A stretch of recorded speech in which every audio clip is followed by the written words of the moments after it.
Bien.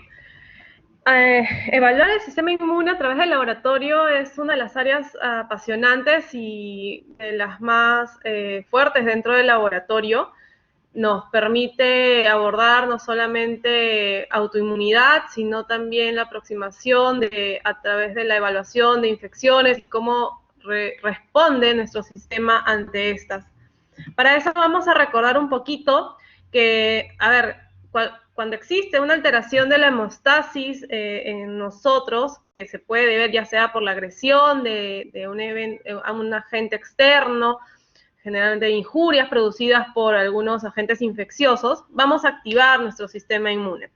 Y en un primer momento, como una primera fase, vamos a activar nuestra inmunidad natural, esta que es inespecífica, que nos permite protegernos frente a organismos, pero sin generar una memoria. Acá estamos hablando, por ejemplo, de la barrera física, como puede ser la piel, las barreras químicas, como pueden ser, por ejemplo, los ácidos, el pH, tenemos las células fagocitarias y algunas proteínas plasmáticas.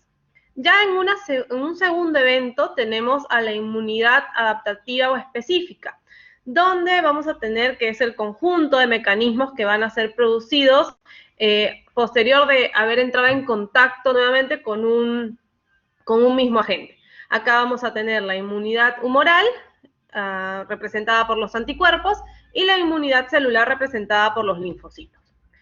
Tenemos ambas rutas, ambos linajes que van a participar, los linfocitos T y los linfocitos B, participan en estos mecanismos de defensa específicos.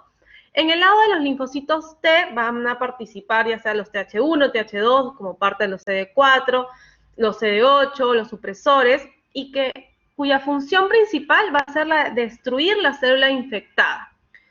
A esto le vamos a denominar pues la inmunidad celular. Luego, en el otra manito tenemos a los linfocitos B. Estas van a, posteriormente, en las siguientes fases de diferenciación, van a derivar en células plasmáticas que van a ser las productoras de anticuerpos. Y estos anticuerpos se van a encargar no solamente de bloquear o inactivar la acción de toxinas, de los agentes microbianos, también podemos justamente evitar que haya la repercusión propia de la acción de las toxinas a nivel corporal, y a esto le vamos a denominar la inmunidad humoral. Tenemos que, cuando hablamos de los linfocitos T, pues básicamente me van a destruir, van a participar en la destrucción de los agentes patógenos, y estos linfocitos T van a activarse y van a atacar destruyendo no solamente aquellas células infectadas por virus, por bacterias, también participan eliminando células tumorales y en algunos casos incluso podrían destruir células propias. Habíamos mencionado dentro del grupo de los linfocitos T, tenemos a los CD4 en ambos grupos de TH1 inflamatorios que van a activar y destruir las células infectadas, los TH2 o cooperadores que van a ayudar estimulando a los linfocitos B para producir la liberación de los anticuerpos. Luego tenemos los CD8, los citotóxicos, que van a destruir, estos muy asociados a las células tumorales, o aquellas que tienen patógenos intracelulares, ¿no? ¿Qué es lo que van a hacer? Van a inducir la apoptosis en estas células. Entonces, si bien, como hemos visto, cada linfocito T tiene un mecanismo de acción diferente, todos estos mecanismos se van a iniciar mediante la presentación de antígenos. Esa es la fase primordial para poder derivar en cualquiera de las acciones de los linfocitos. Entonces, ¿qué es lo que sucede? Vamos a tener un agente patógeno que va a ser capturado por una célula presentadora de antígenos. Y esta célula presentadora de antígenos clásicamente pues es el macrófago. ¿Qué es lo que va a hacer el macrófago? Va a coger a este microorganismo, a este patógeno, va a degradar sus antígenos en pequeños péptidos que se van a unir de forma específica al complejo mayor de histocompatibilidad. Una vez procesados, estos antígenos van a ser expuestos a la membrana junto con el complejo mayor de histocompatibilidad. Y es así pues que vamos a tener un linfocito, un macrófago monocito que está activado, y así va a circular por el torrente sanguíneo hasta encontrar otros linfocitos a los que va a activar. Entonces es muy importante esta fase donde vamos a exponer en la membrana la unión de este antígeno con mi complejo mayor de histocompatibilidad de tipo 2.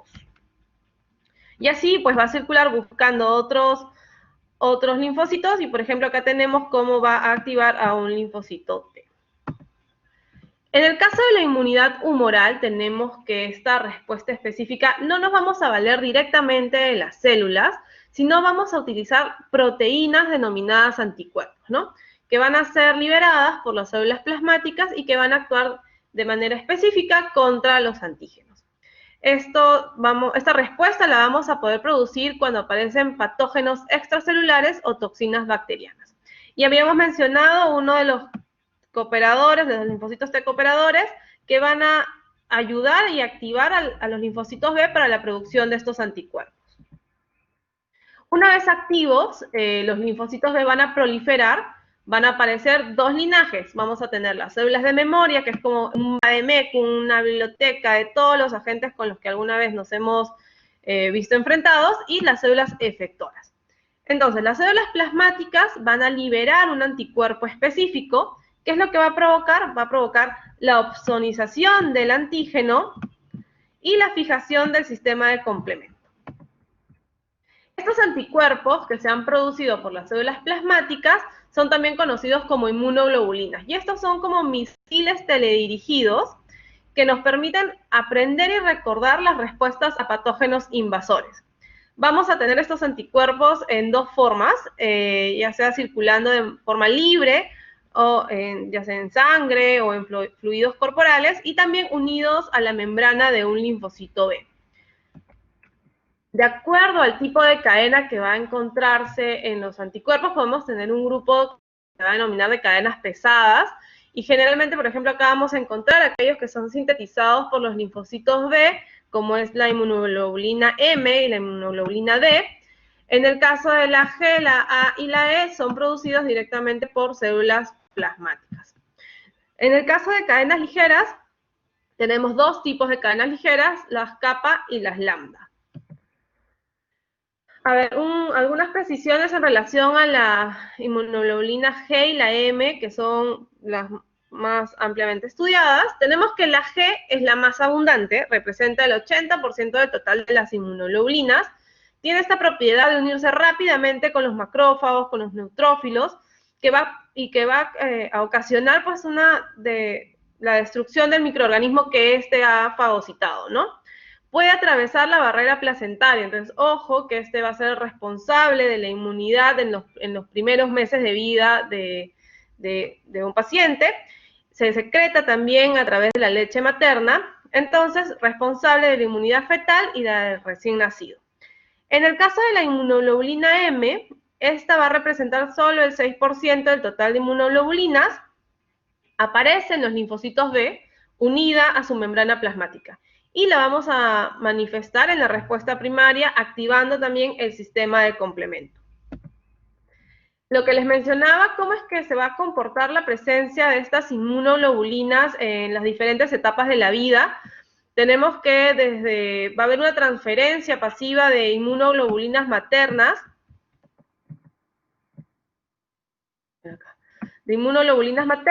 que inicia desde los primeros meses de concepción, teniendo un pico al momento del parto, al momento del nacimiento, y posteriormente tenemos una caída progresiva hasta el final de los 9 primeros meses. Es ya en este momento, una vez al nacimiento, que comenzamos a recibir pues los estímulos externos. El recién nacido comienza a reconocer, su sistema inmune se activa y comenzamos a producir el primer lote de inmunoglobulinas, las inmunoglobulinas M. Posteriormente comienzan a recibir apoyo ya de las inmunoglobulinas G y las inmunoglobulinas A, que también suelen tener una presencia más prolongada, ¿no? Y así ya vemos que reemplaza el propio sistema inmune recién nacido a aquellas inmunoglobulinas que lo estuvieron protegiendo en los primeros meses.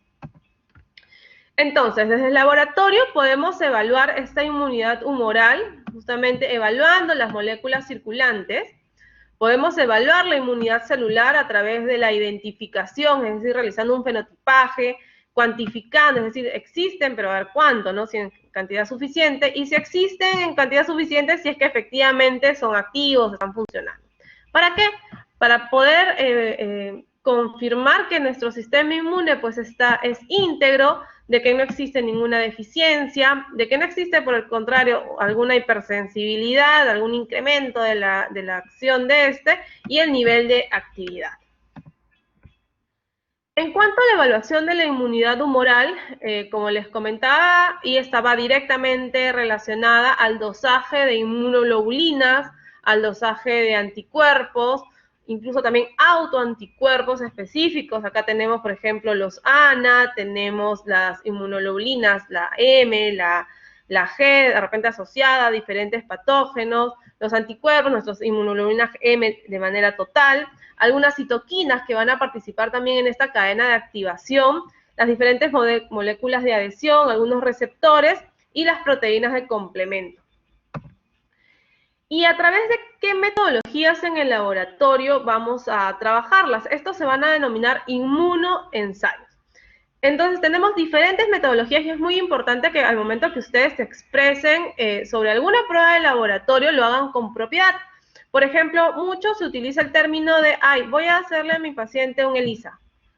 Ya, pero un ELISA es una metodología muy amplia que me puede trabajar diferentes patologías, diferentes estudios. Entonces, habría que precisarlo. Voy a hacer un ELISA para anticuerpos totales para el virus de HIV, por ejemplo. Podemos también tener otro tipo de inmunoensayos, como es la electroforesis de proteínas, tenemos la nefelometría, los radioinmunoensayos, el inmunoblot, técnicas de aglutinación y técnicas de inmunofluorescencia. Y generalmente todos estos tienen la característica de tener un antígeno y un anticuerpo que van a formar un complemento y es el que se va a evaluar y estudiar en el laboratorio. Habíamos mencionado el ELISA, que va a llevar esta denominación en base a sus siglas por su nombre en inglés. Tenemos que existen diferentes tipos, los clásicos, el ELISA directo, donde vamos a tener, esta es una plaquita convencional con la que se trabaja en el laboratorio, vienen 96 pocillitos.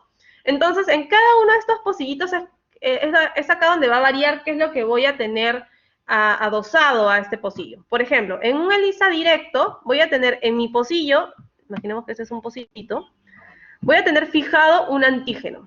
Entonces, si acá he fijado un antígeno, en correspondencia, lo que yo voy a buscar en el paciente va a ser la presencia de anticuerpos que se van a pegar a este antígeno.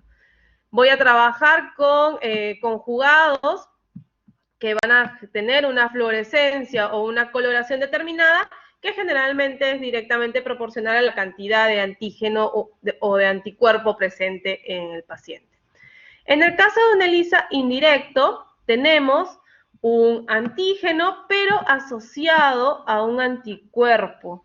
Entonces, lo que yo voy a buscar, por ejemplo, en este paciente podría ser la presencia de antígenos, ¿no? Del mismo modo, voy a colocar un sustrato coloreado que me va a indicar la presencia o ausencia del antígeno o anticuerpo a estudiar. Y en el caso de una ELISA sándwich, tenemos que vamos a colocar, vemos que en estos dos, en el directo y en el indirecto, la primera fase de unión en el pocillo va a ser un antígeno.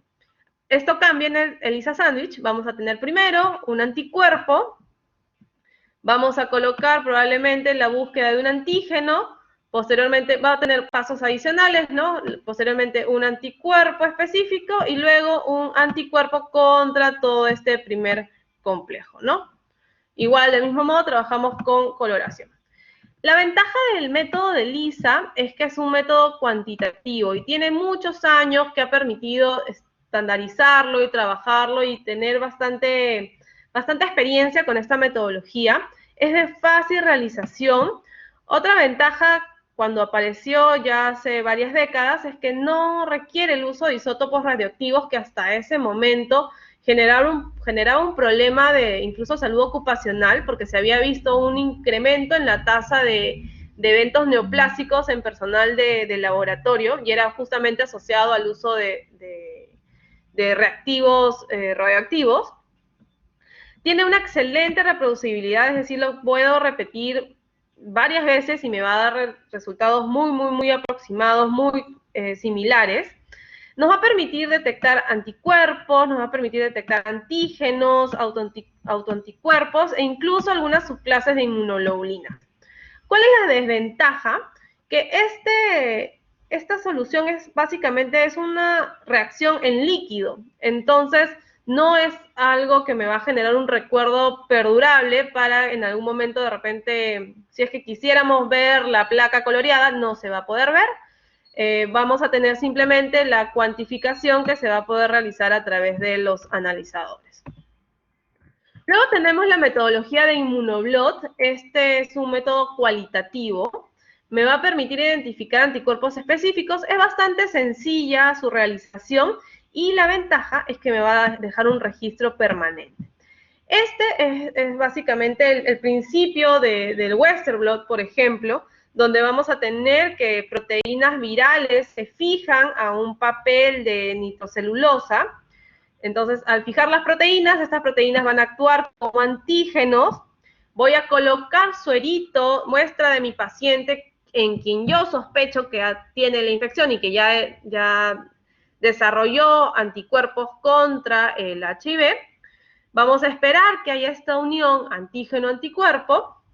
Vamos a marcar con una peroxidasa que le va a dar una coloración a la banda y vamos a ver cómo se colorean diferentes bandas, ¿no? Y de acuerdo a la presencia o ausencia de estas bandas, podríamos decir se confirma la presencia de anticuerpos contra HIV o no existe presencia de anticuerpos de HIV. Es simplemente decir hay y no hay, no vamos a decir cuánto. Luego tenemos la metodología de inmunofluorescencia, también me va a permitir identificar anticuerpos o antígenos específicos. Es bastante sencilla, tiene una muy buena sensibilidad y especificidad. Lo único malo es que obviamente los reactivos son un poquito más caros, el equipamiento también es especial, no todos los laboratorios cuentan con microscopio de inmunofluorescencia. Y a su vez, pues requiere de personal capacitado para poder distinguir las diferentes tinciones, brillos, patrones que podríamos estar encontrando, ¿no? En cuanto a la evaluación de la inmunidad celular, habíamos mencionado que podríamos estar realizando el fenotipaje, es decir, evaluar el tipo, las características de las células circulantes, es decir, los linfocitos T, sus diferentes subpoblaciones. Luego podemos cuantificarlos, es decir, cada uno de los elementos celulares, es decir, la cantidad de leucocitos que tengo circulando, la cantidad de linfocitos, y esto lo podemos hacer incluso de una manera muy sencilla y rápida a través de un hemograma. Luego también tenemos algunas pruebas en el laboratorio que nos permite evaluar la funcionalidad, es decir, existen linfocitos, hay que ver qué tipo de linfocitos son, cuánto en porcentaje de linfocitos B, linfocitos T, cuántos están activos, hay linfocitos NK, etc. Y para eso nos vamos a apoyar en otra metodología, que es la citometría de flujo, que seguro ya se las he comentado en la clase, por ejemplo, de hemograma, que es un principio fundamental para poder cuantificar y establecer las características de las células, principalmente células hematopoyéticas. Vamos a tener dos ejes donde vamos a poder medir ya no solamente el tamaño, sino también la complejidad citoplasmática de estas células. Y si nos abocamos principalmente a serie blanca, vamos a poder trabajar diferentes marcadores de superficie, con lo que vamos a poder caracterizar y cuantificar si existen cuántos linfocitos B hay, cuántos linfocitos T, cuántas células NK. De manera muy sencilla, por ejemplo, acá, en la parte de acá abajito, tenemos unos linfocitos, por ejemplo, un linfocito B que tiene su marcador CD19, y voy a colocar un reactivo que se va a unir a este CD19, le pongo su fluorocromo, lo paso por un haz de luz, y me va a comenzar a generar la curva de presencia o ausencia y en cantidades de cada uno de estos tipos celulares. Entonces, la citometría de flujo es una herramienta que ha venido a ayudar de sobremanera en mejorar la cuantificación y los estudios en hematología, nos permite realizar contajes celulares, nos permite realizar la fórmula leucocitaria de manera muy sencilla y una especial atención en la evaluación de médula ósea. Habíamos mencionado que, por ejemplo, cuando tenemos células inmaduras de linajes, habría que identificar si son linaje B, linaje T, sobre todo, por ejemplo, en aquellos pacientes con algunos cuadros oncohematológicos. Nos va a ayudar también en farmacología para evaluar cómo es que se comporta la cinética celular posteriormente a la infusión o algún tratamiento. En el caso de inmuno, estudiar las subpoblaciones T, el tipaje, incluso haciendo actividades de estimulación linfocitaria, de ver cómo se activa el sistema, cómo se activan los diferentes tipos celulares. Y a nivel de oncología, lo que les mencionaba, que nos permite monitorizar tratamiento, realizar diagnóstico y de acuerdo al incluso tipaje, si estamos frente a una LAB, una leucemia de células T, podríamos incluso estar ya evaluando el pronóstico de los pacientes. En el caso de encontrarnos frente a una enfermedad autoinmune, es decir, hemos encontrado alguna afección a través de las pruebas de laboratorio, podemos tener que básicamente son consecuencias de un sistema inmunitario hiperactivo, que va a atacar tejidos normales como si fueran organismos extraños. Entre las enfermedades autoinmunes más comunes, pues tenemos algunas que ya hemos mencionado en algunas clases anteriores, por ejemplo, la diabetes mellitus tipo 1, la tiroiditis de Hashimoto, tenemos el lupus clásico y la artritis reumatoidea. Cuando hablamos, por el contrario, de una inmunodeficiencia, tenemos que va a ocurrir cuando el sistema inmunitario está menos activo de lo normal, está algo apagadito.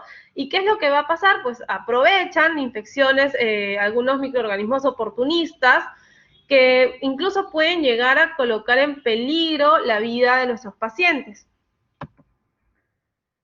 En algunos casos, estos cuadros de inmunodeficiencia pueden ser resultado de alguna enfermedad genética en nuestros pacientes, es decir, de alguna mala configuración genética que haya, por ejemplo, desarrollado una enfermedad de agamaglobulinemia ligada al cromosoma X, una deficiencia aislada de IgA, y tenemos la más grave de todas, que es una inmunodeficiencia combinada grave.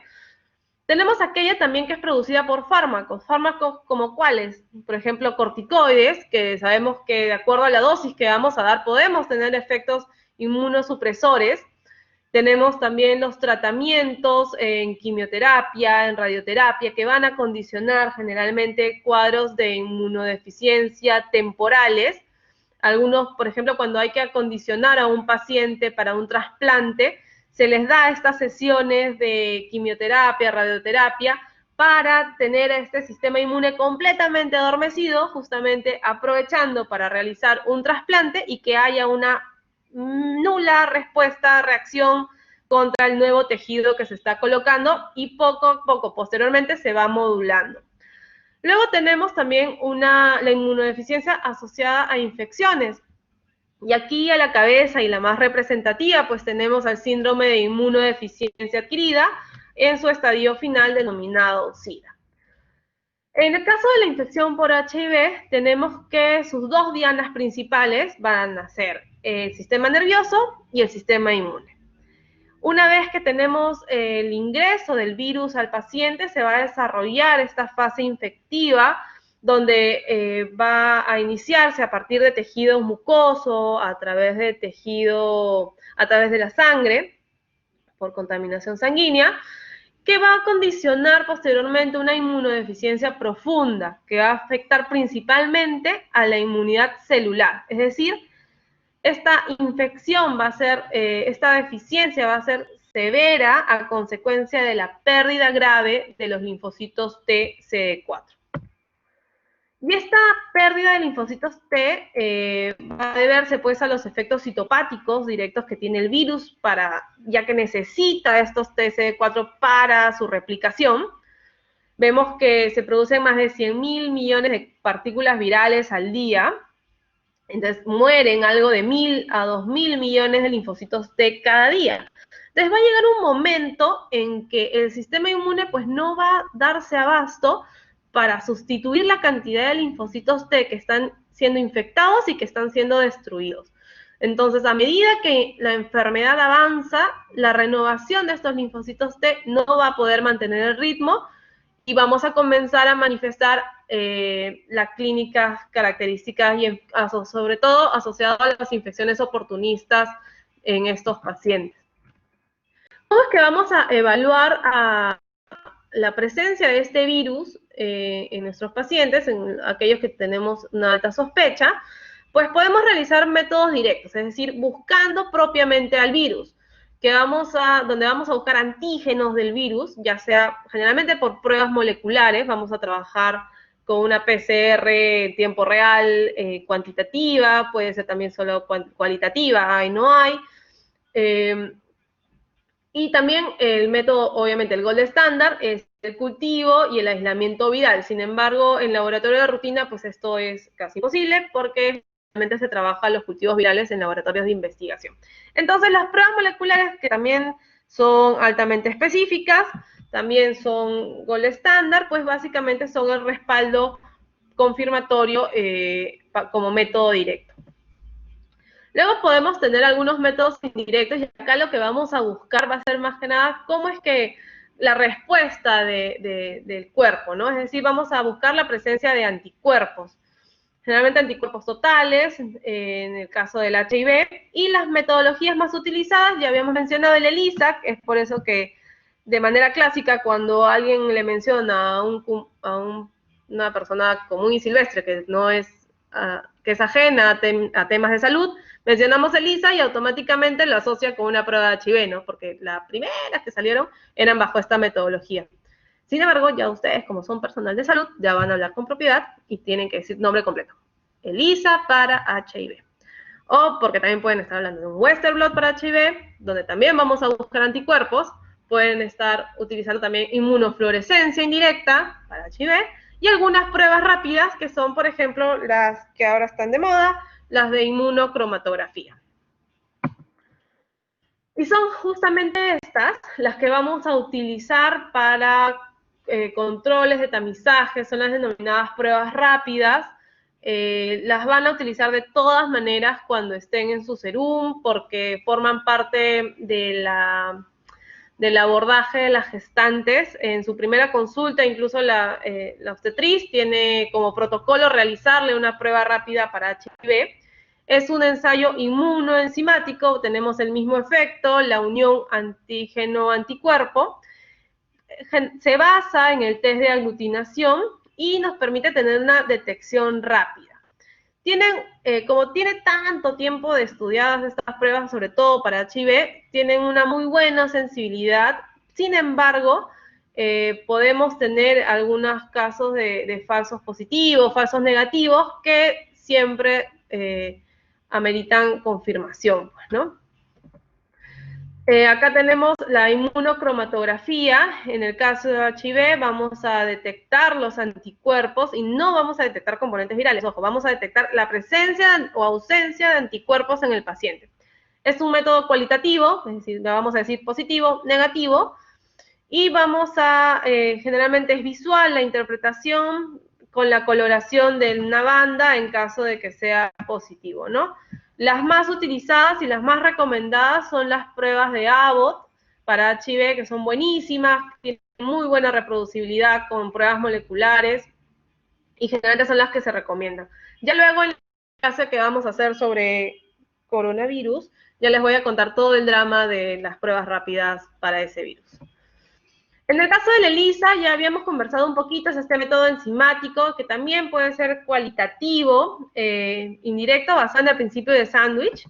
Tenemos los antígenos fijados en el pocillito, vamos a colocar la muestra de paciente, es decir, puede ser suero o puede ser plasma, que nosotros esperemos que tenga los anticuerpos. Luego, el siguiente paso va a ser colocar un conjugado que se va a unir siempre y cuando esta primera unión sea positiva, siempre y cuando se haya dado esta primera unión. Y están marcados por una enzima. Esta enzima posteriormente se va a unir a un sustrato que tiene un pigmento, un cromógeno. Posteriormente le doy un stop con esta solución y voy a obtener estos pocillitos y esta coloración. Por ejemplo, vemos aquel pocillito que no coloreó nada, pues a simple vista puedo decir que es un negativo por ausencia de anticuerpos, ¿no? En comparación con estos, que es francamente coloreados, donde podría decirlo de manera cualitativa, que existe presencia de anticuerpos. Sin embargo, el ELISA, desde su primera versión, por allá por los años 80, ha tenido una evolución significativa. Se ha mejorado incluso, por ejemplo, el tipo de antígeno que se utilizaba. En una primera generación se trabajaba con lisados virales provenientes de cultivos. Solamente podíamos detectar inmunoglobulina G. Ya en una segunda generación, a finales de los 80, tenemos que se podían usar algunas proteínas recombinantes, péptidos sintéticos, pero seguíamos solo con poder captar la inmunoglobulina G. Entonces, la inmunoglobulina G, recordemos que también es la que aparece en una segunda fase, es algo más tardía. Entonces, hasta este momento teníamos un periodo de ventana significativo. Ya en la tercera generación, mejoramos con péptidos recombinantes, ya abocándonos a HIV1, HIV2, y ya podíamos detectar tanto IgG como IgM. Entonces acá poco a poco el tiempo de ventana se fue reduciendo. Si acá era de 28 días, era un mes, acá se fue reduciendo a 2 semanas. Y en el caso de la cuarta generación, tenemos péptidos recombinantes y vamos a agregar este antígeno P24. Este antígeno P24 le da un valor especial. Son estos los que deberían ser utilizados en la actualidad. O sea, aquel laboratorio que trabaja con algo de tercera generación, o sea, como que está desfasado, todos los laboratorios deberían, para poder dar un resultado mucho más confiable, trabajar con los reactivos de ELISA de cuarta generación. Obviamente son un poquito más caros porque tienen mayor ciencia y tecnología detrás de estos, y vamos a poder detectar IgG, IgM y la presencia de este antígeno. Entonces, con esto mejoramos nuestra capacidad de detección y de evaluación, sobre todo para realizar un diagnóstico en un menor corto plazo, reduciendo los tiempos de ventana. Luego tenemos las pruebas de confirmación. Estas tienen que tener la característica de ser altamente específicas, es decir, con estas sí no me puedo jugar. Y acá tenemos el Western blot y la inmunofluorescencia indirecta. Existe la baja probabilidad de obtener falsos positivos. Acá tenemos que el Western blot, vamos a buscar los anticuerpos contra proteínas específicas del HIV. Es un método inmunolineal, como ya les había mostrado, donde el lisado de las células infectadas van a ser fijadas en zonas ya determinadas de una tirita de poliacrilamida y luego vamos a ser transferidas a las hojitas de nitrocelulosa. Entonces, de acuerdo a la presencia de bandas, y estas son todas las bandas que voy a tener fijadas en esta tirita, tengo bandas de envoltura como la GP120, de cápside externa, la 120, 160, 120, la transmembrana, la 41, la P24, ya hemos mencionado una de las proteínas principales, la P17 de matriz y de endonucleasa, la 31. Entonces, cada una incluso tiene una posición de acuerdo al peso molecular gradiente con el que ha viajado. ¿Qué es lo que cómo es que vamos a interpretar un positivo? Si encontramos dos bandas en una coloración significativa mayor a 1 en comparación con el control, y para esto, ¿qué tipo de bandas voy a buscar? Debe haber una banda de envoltura y una P24. Por ejemplo, acá tenemos la GP120, la GP141, la P31, la 24 y la 17 son asociadas principalmente al HIV tipo 1 y las 105 y 36 al HIV tipo 2. Entonces, incluso de acuerdo al tipo de banda, a la glicoproteína que voy a estar encontrando, puedo asegurar qué tipo de virus es el que está aquejando al paciente. Acá tenemos algunas características de las diferentes metodologías disponibles para el estudio de un paciente con HIV en cuanto a la búsqueda, ya sea de los anticuerpos principalmente. Tenemos acá las confirmatorias, habíamos mencionado la inmunofluorescencia indirecta, el Western blot, que tienen una alta especificidad, miden 99.9, y son las confirmatorias. En el caso de las pruebas rápidas, también tienen una buena sensibilidad, una buena especificidad, sin embargo, todavía no son tan buenas como un ELISA de cuarta generación principalmente, ¿no? Acá tenemos la característica, pues, que el periodo de ventana es menor al de, el de tercera generación. Y ojo que todas estas, ya sea la prueba rápida o la prueba de ELISA, no me hacen diagnóstico. Son simplemente de tamizaje, y esta denominación es muy importante porque el paciente se asusta inmediatamente. Imagínense estar dando un resultado de ese tipo. Hay que ser muy claros con el paciente y decirles que es solamente es un tamizaje, es un estudio preliminar que siempre y sí o sí debe ser pasado a un siguiente nivel con una prueba de confirmación.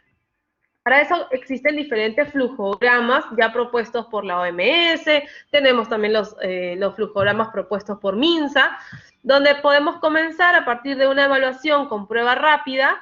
Si tenemos una reactividad, vamos a pasar a una evaluación con otra prueba rápida, de repente de otra metodología o con otros antígenos. Si sigue saliendo reactivo, pues nos vamos a pruebas ya confirmatorias, por ejemplo, que puede ser una inmunofluorescencia indirecta, que es esa la que trabajan clásicamente en el INS.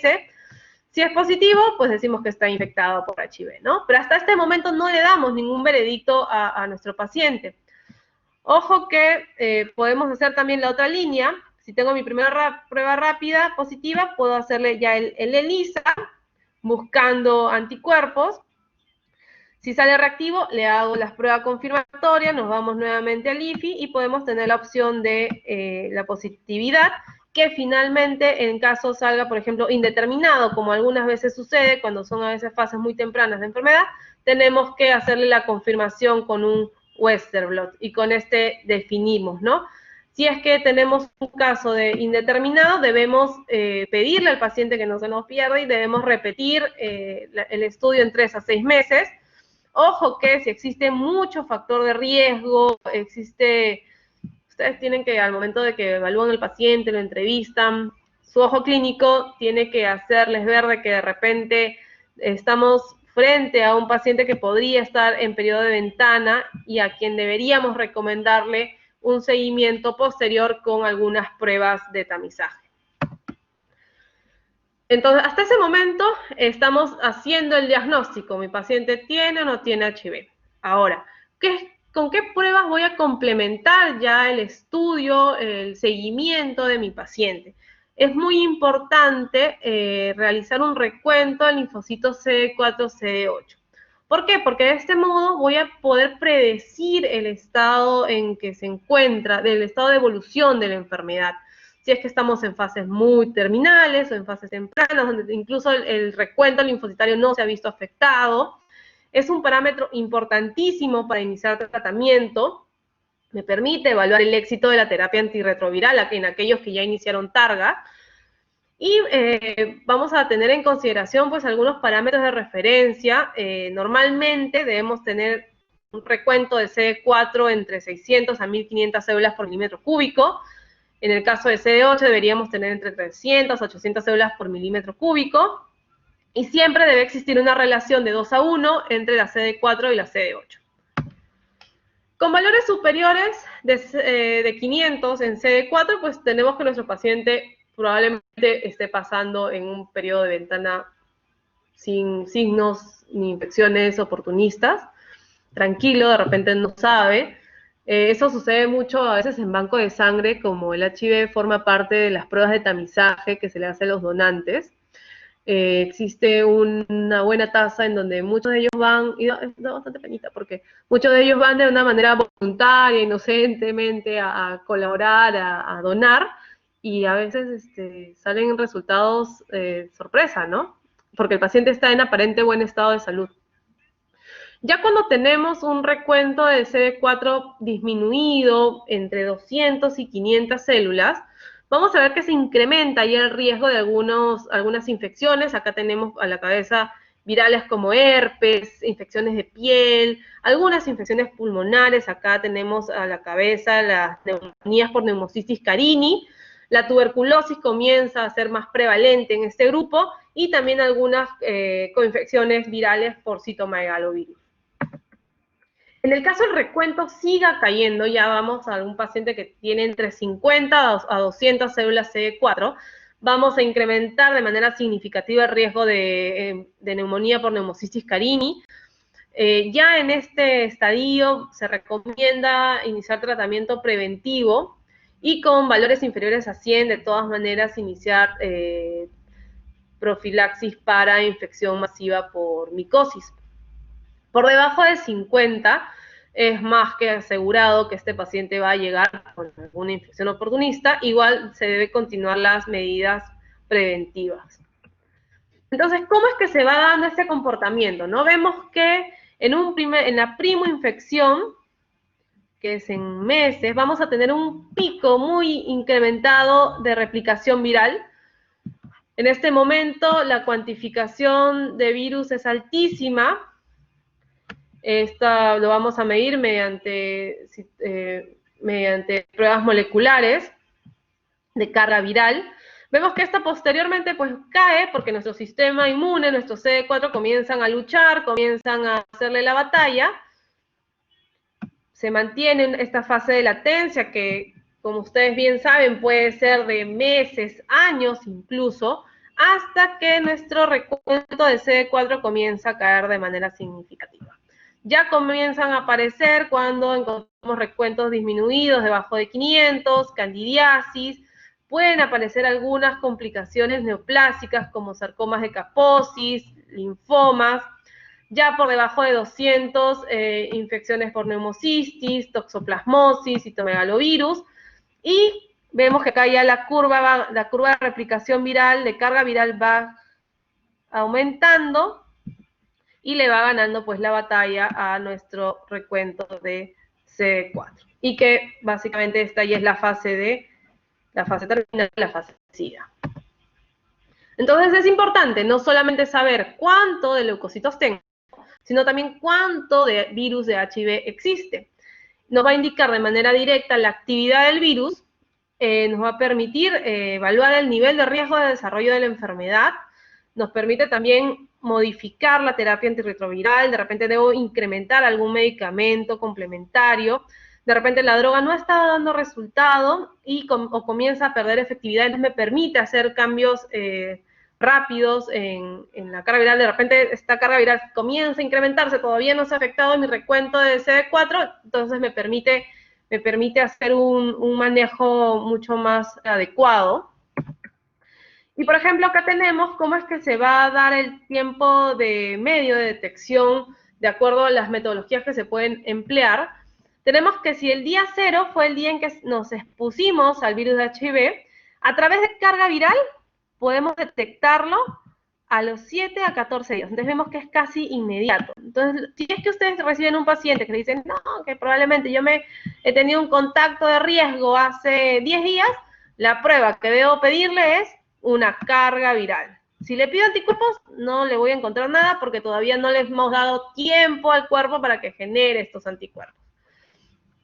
Luego tenemos que ya al día 16, vemos a la segunda semana, podemos ya ir encontrando el antígeno P24. Este antígeno P24 que está presente en los ELISAs de cuarta generación. Es por eso que mencionábamos que con el ELISA de cuarto acortábamos casi a 15 días el tiempo de ventana de detección. Pero vemos que igual tenemos un rango hasta de 8 semanas para detectar. Las pruebas de antígenos de cuarta ya en un 95% me van a detectar infecciones al día 28. Sin embargo, desde el día 16 podría ya irlo solicitando. Sin embargo, ojo que si me sale un negativo y existe la alta probabilidad, debo continuar haciendo seguimiento hasta por lo menos el día 28, donde aseguro que el 95% me van a generar anticuerpos. Ya al día 90, casi el 99.9% de las infecciones van a tener presencia de anticuerpos y ya van a poder ser evaluadas con las otras metodologías, ¿no? Pero vemos que ya 90 días es como trabajar con el ELISA de primera generación, ¿no? Está muy, muy inespecífico. Cuando existen niveles altos de RNA viral, estos se van a correlacionar pues con recuentos bajos de CD4. Tenemos que los niveles que ya se conocen, cuando tengo más de 100.000 copias de virus por mililitro, ya es casi muy propenso a que estén en fase SIDA. Con valores debajo, menores a 10.000 copias, así disminuye el riesgo de enfermedades oportunistas. Hasta ese momento todavía tengo una buena carga de linfocito CD4 que le pueden estar haciendo la lucha, y es justamente esto es lo que se busca con las terapias actuales, mantener estos niveles de carga viral casi indetectables y con hábitos de vida saludables, con el tratamiento efectivo. El paciente ha mejorado considerablemente la sobrevida. Si comparamos los tratamientos a principios de los 90 versus los tratamientos de esta década, pues la expectativa de vida en un paciente aquejado con este virus pues ha mejorado considerablemente.